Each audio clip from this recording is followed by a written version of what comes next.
Assalamualaikum warahmatullahi wabarakatuh. Perkenalkan, kami dari kelompok 11 kelas 2 Perbankan Syariah B, Fakultas Ekonomi dan Bisnis Islam angkatan 2021. Akan mempresentasikan tugas pengantar manajemen kami tentang perubahan dalam pengembangan organisasi. Di sini saya akan memperkenalkan anggota dari kelompok 11. Ada saya sendiri, Meliana Dwi Puspita, bersama rekan saya Nadia Nugi Wibowo dan Lutfiana Eka Pratiwi. Sebelum mengerti lebih dalam tentang perubahan dalam pengembangan organisasi, alangkah lebih baik kita mengerti dahulu apa yang dimaksud dengan perubahan, yang akan disampaikan oleh rekan saya Nadia Nugi Wibowo. Yang pertama ada pengertian perubahan. Pengertian perubahan adalah bentuk proses di mana organisasi tersebut berpindah dari kondisi di masa sekarang menuju kondisi masa depan yang diinginkan untuk meningkatkan efektivitas atau kinerja organisasinya. Sedangkan manajemen merupakan tata kelola yang diawali dengan perencanaan, kemudian pengorganisasian, pelaksanaan, dan yang terakhir adalah evaluasi. Jadi, manajemen perubahan merupakan upaya yang dilakukan untuk mengelola akibat-akibat yang timbul karena terjadinya perubahan dalam organisasi. Tujuan dari manajemen perubahan adalah untuk memberi solusi dengan cara terorganisasi dengan metode pengelolaan dampak pada individu ataupun organisasi yang berada di dalamnya.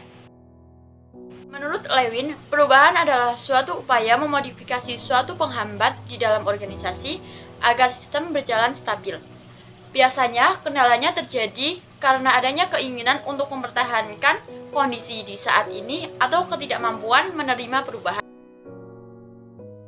Fase perubahan dibagi menjadi 3. Yang pertama ada unfreezing atau planning, yaitu menciptakan kebutuhan akan perubahan.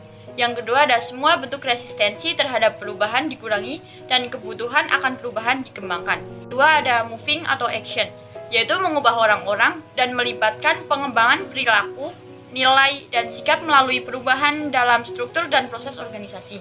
Yang ketiga ada refreezing atau reset, yaitu menstabilkan organisasi pada keadaan seimbang yang baru, biasanya didukung dengan penguatan keadaan baru organisasi seperti budaya, reward, dan struktur organisasi. Yang terakhir ada evaluasi. Nah, setelah kita mengetahui tentang makna perubahan, selanjutnya kita mengetahui apa itu pengembangan organisasi. Apa sih yang dimaksud dengan pengembangan organisasi?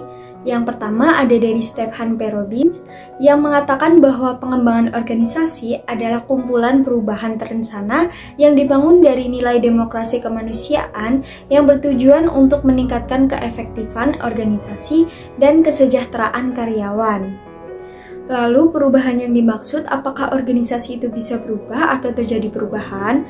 Perubahan itu ya bisa dikarenakan ada masalah yang terjadi di perusahaan atau organisasi. Misalnya penjualan yang menurun, kemudian terjadi perubahan organisasi atau permasalahan-permasalahan yang memang itu tidak direncanakan.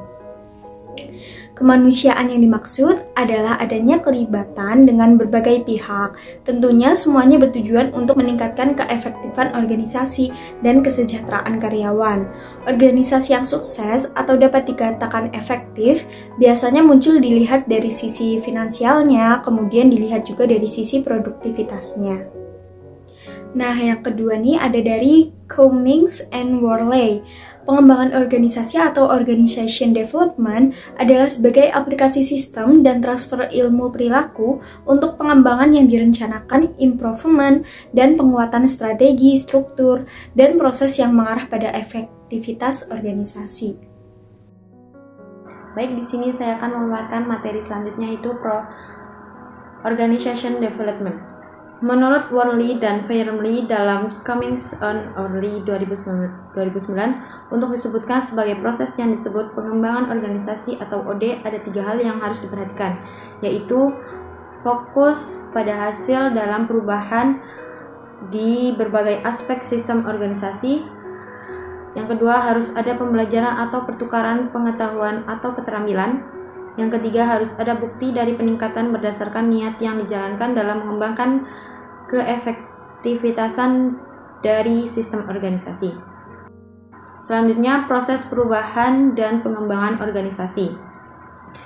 Prinsip utama OD mengarah perubahan terencana agar organisasi dapat meningkatkan efektivitas dalam kemampuannya dalam melakukan perubahan.